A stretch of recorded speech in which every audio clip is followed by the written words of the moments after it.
अरे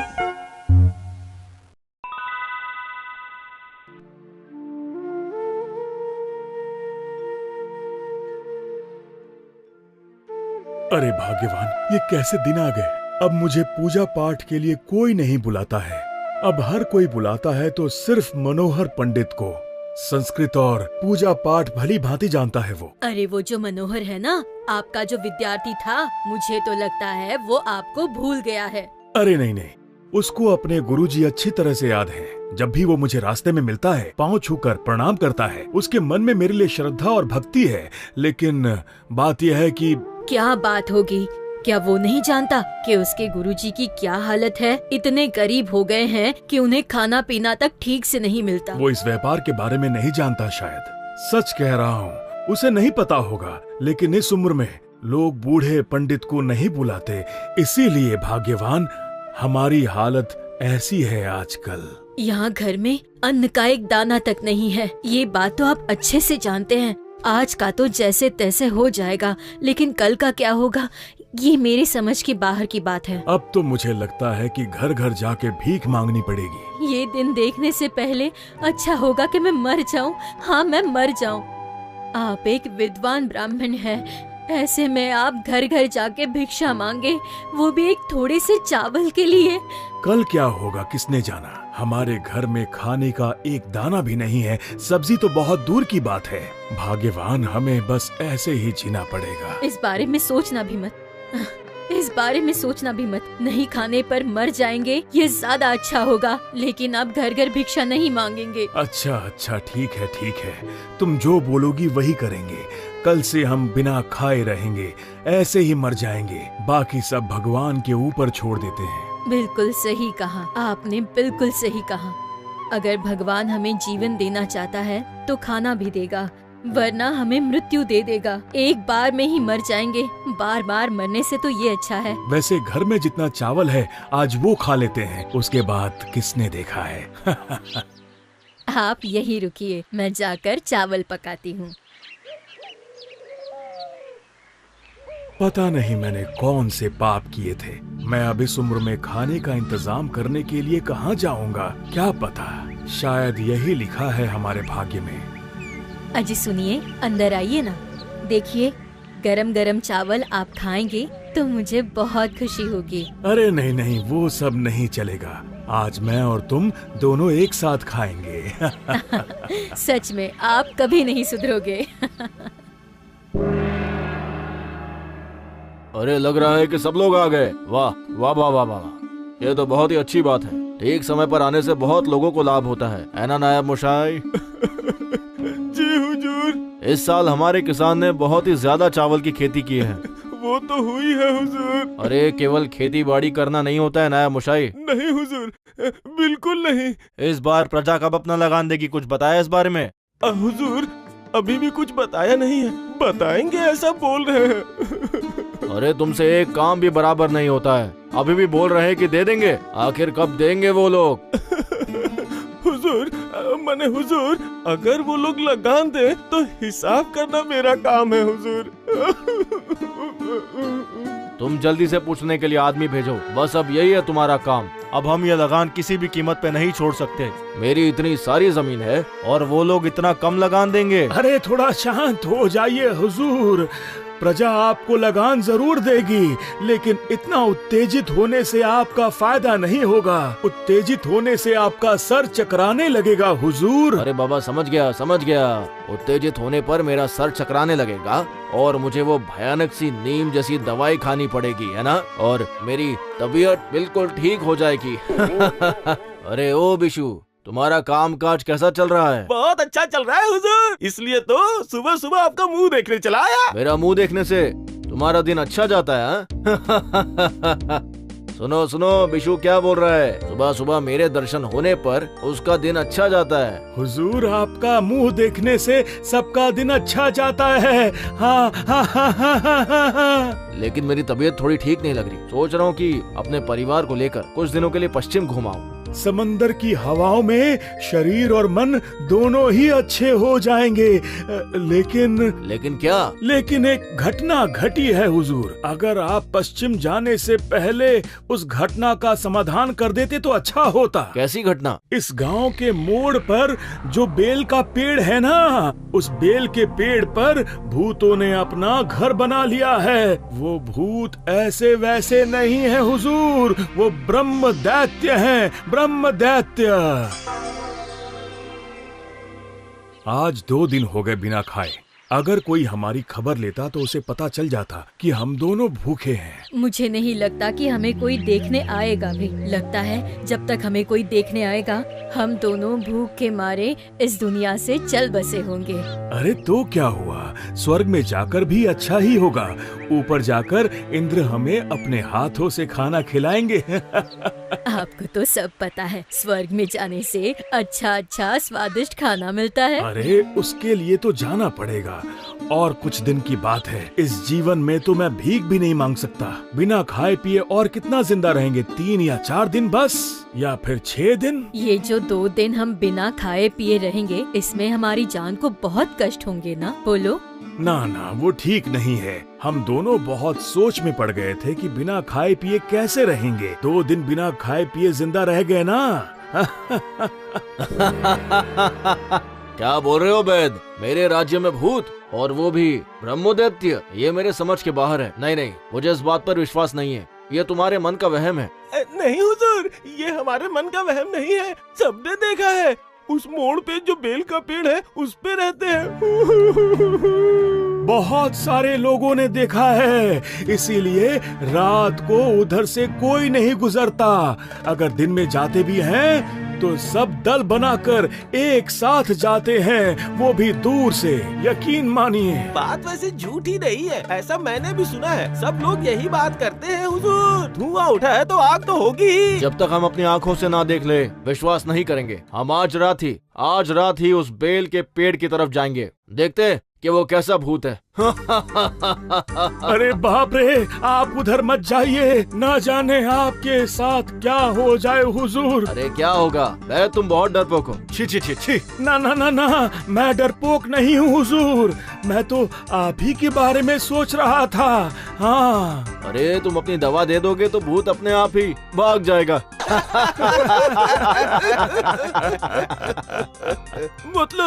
मतलब आज रात में ही जाना होगा क्या? हाँ, आज रात ही जाएंगे। आज रात ही उस पेड़ की तरफ जाएंगे। देखते हैं कि वो कैसा भूत है या सबके मन और आंखों का अंधविश्वास है।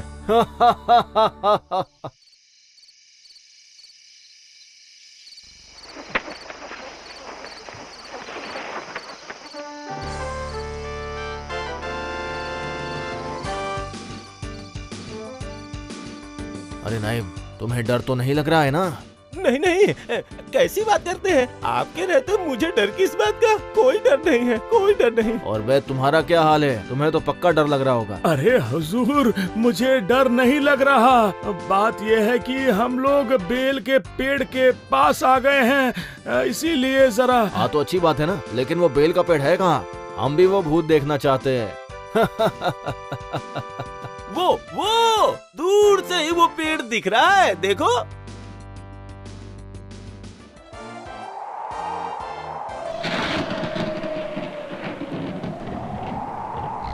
अरे बाप रे, ये कैसा तूफान है? इतनी जोर से, और हवाएं भी चल रही हैं हुजूर। अरे ये तो कुछ ठीक नहीं लग रहा है। अभी हम लोग इस तूफान और बारिश में फंस सकते हैं। अरे ये क्या? अरे, ये तो भूत हैं। लगता है हम आज यहाँ से बच के नहीं जा पाएंगे हुजूर। चुप बैठो, बात मत करो। आओ, सबके सर हम चबा के खाएंगे। बहुत दिन हो गए हैं, कुछ अच्छा खाने को नहीं मिला। हाँ, घी का स्वाद तो एकदम भूल ही गए थे। आज तुम लोगों का घी निचोड़ कर खाने को मिलेगा। अरे ये हमें मार डालेंगे। अरे बाप रे, ये कहाँ फंस गया? यहाँ से भाग निकलने में ही भलाई है। सब लोग भागो, सब भागो।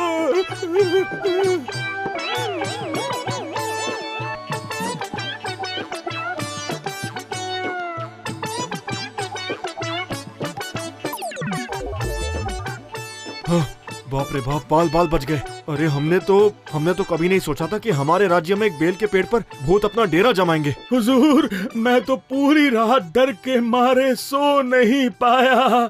बार बार ऐसा लग रहा था कि अभी भूत मेरा गला दबा देगा। कितनी कितनी भयानक हंसी थी उन भूतों की। पता है, पूरी रात मेरे कानों में उसकी हंसी की आवाज गूंज रही थी। अब आप ही बताइए हुजूर, अब लगान का क्या होगा? अरे नायब, अब तुम चुप रहो। अभी लगान के बारे में हम कुछ नहीं सोच सकते। हम तो कल से सिर्फ उस भूतों के बारे में ही सोच रहे हैं। बाप रे, क्या भयानक थे। अच्छा बिशु, तुम ही कुछ बोलो, क्या करना चाहिए? मेरे दिमाग में तो कुछ भी ऐसा नहीं आ रहा है। मुझे लगता है ये लोग कोई अपराधी होंगे जिनका मरने के बाद ढंग से अंतिम संस्कार नहीं हुआ होगा। हाँ, ये हो सकता है। हमें पता करना होगा कि कैसे इनका सही से अंतिम संस्कार करें।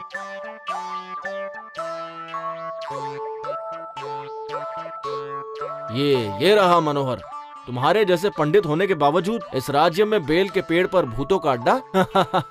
अरे क्या हुआ, कुछ तो बोलो। सांप सूंघ गया क्या?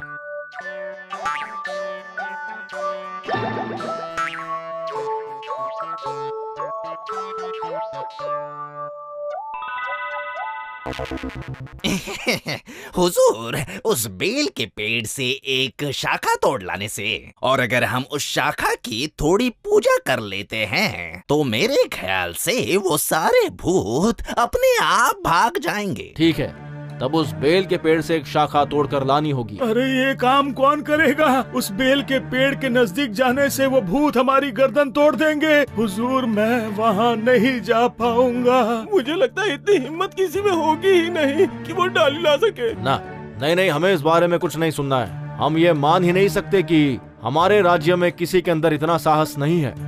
अच्छा, अभी तुम सारे राज्य में ढिंडोरा बजाकर सबको बता दो कि राज्य का जो कोई भी आदमी उस बेल के पेड़ से शाखा तोड़कर लाएगा, उसको हम अपने राज्य का साहसी इंसान मानेंगे और हम उसको हमारी 100 बीघा जमीन दान में दे देंगे। मैं अभी जाके ढिंडोरा पिटवाने की व्यवस्था करता हूँ हुजूर।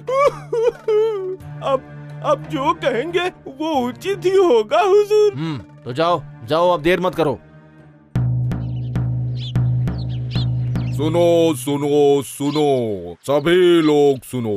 हमारे हुजूर प्रताप चौधरी जी ने घोषणा की है, जो कोई भी आदमी आधी रात को उस बेल के पेड़ से शाखा तोड़ लाएगा तो हमारे हुजूर उसे 100 बीघा जमीन इनाम में देंगे। 100 बीघा जमीन के लिए अपनी जान कौन देगा? जानते नहीं है क्या, उस पेड़ के ऊपर भूत है। नहीं भाई, मुझे मरने का कोई शौक नहीं है। जो कोई भी आदमी उस बेल के पेड़ से शाखा तोड़ लाएगा तो हमारे हुजूर उसे 100 बीघा जमीन इनाम में देंगे। लेकिन मुझे तो उठना ही पड़ेगा। सुना नहीं जमींदार साहब ने क्या घोषणा की? हाँ, कुछ सुनी है। पेड़ से डाली तोड़नी है।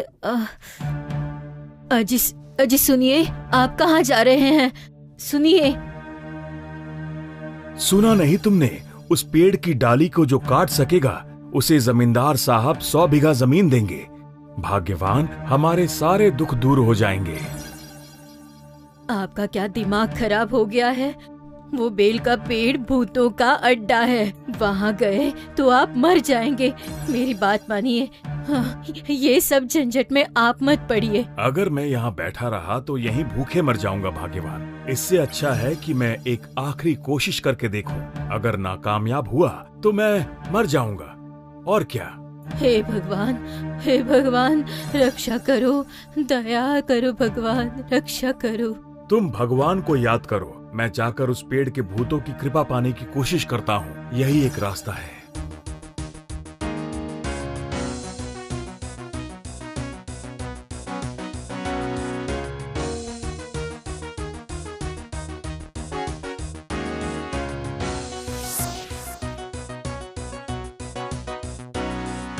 मैं वहाँ जाने के लिए प्रस्तुत हूँ हुजूर। ठीक है, लेकिन मुझे लगता है कि तुम्हारी उम्र हो गई है और वो पेड़ की शाखा तोड़ना तुम्हारे लिए मुश्किल होगा। और मुझे ताकत की परीक्षा नहीं लेनी, मुझे साहस की परीक्षा लेनी है। इसलिए उस पेड़ की शाखा पे एक लाल कपड़ा बांध देना ही काफी होगा। हुजूर, जैसा आप कहें मैं वैसा ही करूंगा। हाँ, तुम आज रात में ही एक लाल कपड़ा उस बेल के पेड़ पर बांध कर आओ। हम लोग अगर पूरा दिन उस पेड़ के ऊपर लाल कपड़ा बंधा हुआ देखते हैं तो हम उसी वक्त 100 बीघा जमीन तुमको दान में लिख देंगे। अगर तुम जिंदा बच गए तो देने का प्रश्न उठता है। ऐसा ही होगा हुजूर, मैं अपनी पूरी कोशिश करूंगा। आज रात मैं बेल के पेड़ की डाल के ऊपर लाल कपड़ा बांध के रहूंगा।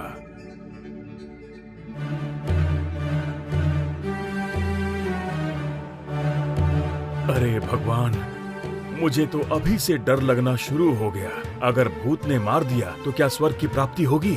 लेकिन अगर मुझे नरक की प्राप्ति हुई तो? अरे ये तो वही बेल का पेड़ है। अब मैं ईश्वर का नाम लेकर इस पर लाल कपड़ा बांध देता हूँ। मुझे ज्यादा देर नहीं करनी चाहिए। ना जाने मेरी किस्मत में क्या लिखा है। ओ, वो तो मेरे सामने सच में असली भूत ही हैं। उनके आंखों की रोशनी मुझे यहाँ तक दिखाई दे रही है। अब मैं क्या करूँ? मुझे जाकर वो कपड़ा बांध देना चाहिए। जल्दी करता हूँ। हाँ, और इंतजार नहीं करना चाहिए।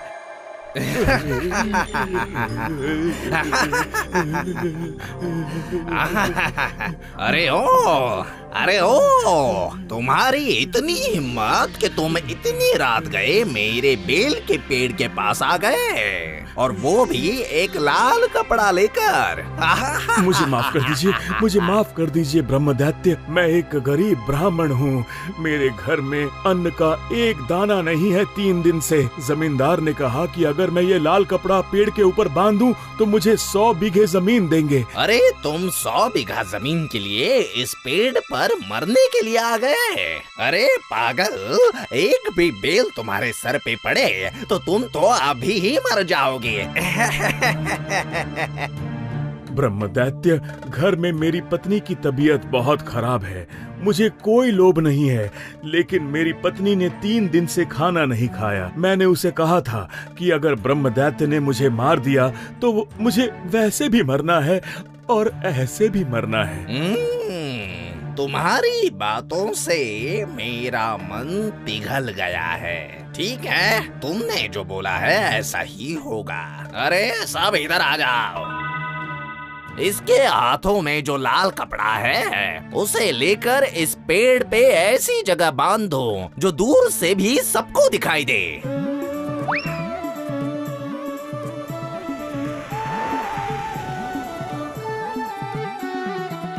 अरे तुम अभी जाओ, तुम्हारा काम अभी हो गया है तो तुम यहाँ से जा सकते हो। जाओ जाओ। आपकी कृपा है मुझ पर, मैं धन्य हो गया।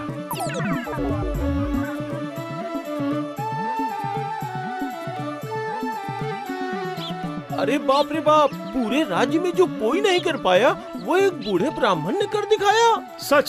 सच में मुझे यकीन नहीं हो रहा। पेड़ के ऊपर एक लाल कपड़ा बंधा हुआ है। चमत्कार, चमत्कार। हम उस ब्राह्मण से बहुत खुश हुए। नाइब, आज्ञा हुजूर। वो बूढ़े ब्राह्मण को अभी के अभी बुलाओ। हम उसे इनाम देना चाहते हैं, और साथ में मुंशी जी को भी बुलाओ। हम आज ही उसे 100 बीघा जमीन उसके नाम पर दान में लिख देंगे। ये होगा उसके साहस का पुरस्कार। बिल्कुल बिल्कुल हुजूर, आपने जो जो बोला है मैं सब वही करूँगा। आप लोग जाके विश्राम कीजिए। ये लो तुम्हारा पुरस्कार। हमने 100 बीघा जमीन तुम्हारे नाम कर दी है, और ये रहे उन जमीन के कागजात। और सुनो, पूरब की ओर हमने सारी के सारी जमीनें तुम्हारे नाम कर दी है। आपका बहुत बहुत आशीर्वाद है मुझ पर। अगर आप अनुमति दें तो मैं जाकर खेत में धान बोऊंगा हुजूर। बिल्कुल, अब तुम जाओ ब्राह्मण, जाकर तुम चावल उगाओ और अच्छे से खेती बाड़ी करना।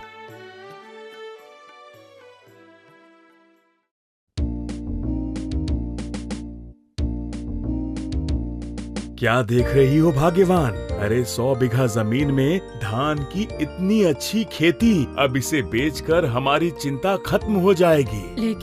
लेकिन ये फसल तो काटनी पड़ेगी। हम दोनों कैसे करेंगे? 100 बीघा जमीन में फसल को काटना। आप बूढ़े हो गए हैं और मैं बूढ़ी हो गई हूँ। आप ही बताइए, हाँ, ये फसल कैसे कटेगी? ये काम हम दोनों मिलकर नहीं कर पाएंगे। इसके लिए बहुत सारे आदमी चाहिए और हमारे पास इतने पैसे नहीं हैं भाग्यवान। बिल्कुल सही कहा आपने, मजदूरों को पैसे तो देने पड़ेंगे। नहीं नहीं नहीं नहीं, मैं देख रही हूँ कि भगवान बार बार हमसे मुंह फेर लेते हैं। क्या ये फसल इसी तरह जमीन पे ही रह जाएगी? एक उपाय है मेरे पास। मुझे उस बेल के पेड़ के ब्रह्मदैत्य के पास जाना होगा। अरे तुम फिर से आ गए? क्या तुम्हें रात में चलने की बीमारी है क्या? 100 बीघा जमीन मिलने के बाद भी तुम्हारी प्यास नहीं बुझी? ऐसी बात नहीं है ब्रह्मदैत्य, हमने बहुत मेहनत करके 100 बीघा जमीन में खेती की है। अरे तो हम उसका क्या करेंगे जो तुम यहाँ पे चले आए? लेकिन जब तक हम अपनी उपज को काट के बेच नहीं देते, हमारा कोई फायदा नहीं होगा ब्रह्मदैत्य। हम भूख से मर जाएंगे। समझ गया मैं। एक काम करो, अपने घर के आंगन को साफ करके उसमें 100 हंसिया और 100 टोकरियां रख दो और मैं सब भूतों को सूचित करूंगा कि तुम्हारे 100 बीघा जमीन में जो धान आया है वो काटना है। अब जा, जल्दी से जा और हमें और परेशान मत करो। आपकी बहुत कृपा होगी, हम जीवन भर आपके आभारी रहेंगे। अरे आप इतनी टोकरी और हंसिया लेकर क्या करेंगे? मुझे कुछ समझ में नहीं आ रहा, लेकिन आपने मांगा है इसीलिए दे रहा हूँ, वो भी एक दिन के लिए।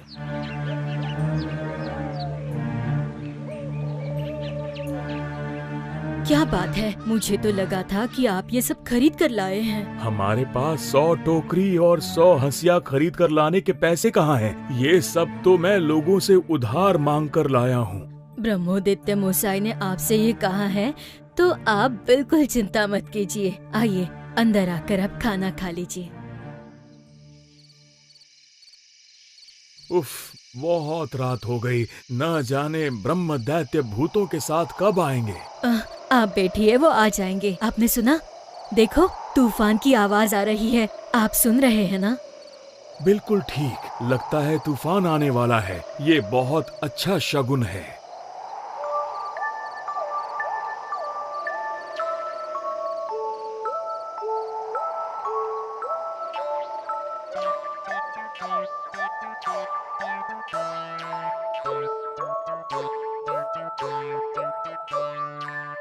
भाग्यवान, यहाँ पर हो क्या रहा है? मैं खेत में जा रहा हूँ।